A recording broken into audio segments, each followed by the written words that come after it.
Hi hello everyone, সবাই কেমন আছেন? এখন এইরকম মাছ কাটবো। মাছ এরকম দেখছেন, আমরা এগুলোকে পটল মাছ বলি।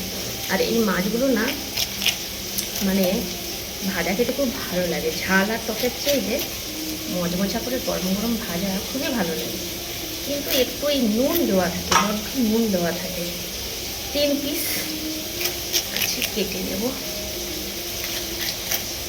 অনেক বেলা হয়ে গেছে, আর বাইরে কি রোদ্রু বন্ধুরা, এত রোদ্রু বাবা। রবিবারে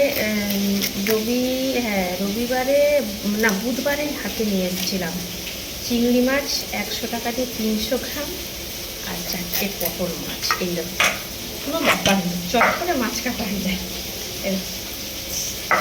এটাতে না মানে লবণ দেওয়া নেই, লবণ দেবো এখন। এই যে চিংড়ি মাছগুলো কেটে নেব। চিংড়ি মাছের ঝোল করবো, লাইট ঝোল, পটল দিয়ে আলু দিয়ে। সেদিনকার ঝিঙে দিয়ে করেছিলাম, আর আজকে করবো পটল দিয়ে। আবার ডাল করো, ঝাল করো, তারপরে কি গরম বলুন তো, রিচ না খাওয়াই ভালো। ঝামেলা, যেই খরচা বাঁচিয়ে চলা যায়, তাই না? মাছগুলো বরফ জমেছিল, মাছগুলো বের করে মাছগুলো এখন বড় বড় সাইজের। ঠিক আছে বন্ধুরা, এখন সমস্ত মাছগুলোকে সব কেটে ধুয়ে পরিষ্কার করে রান্না করব।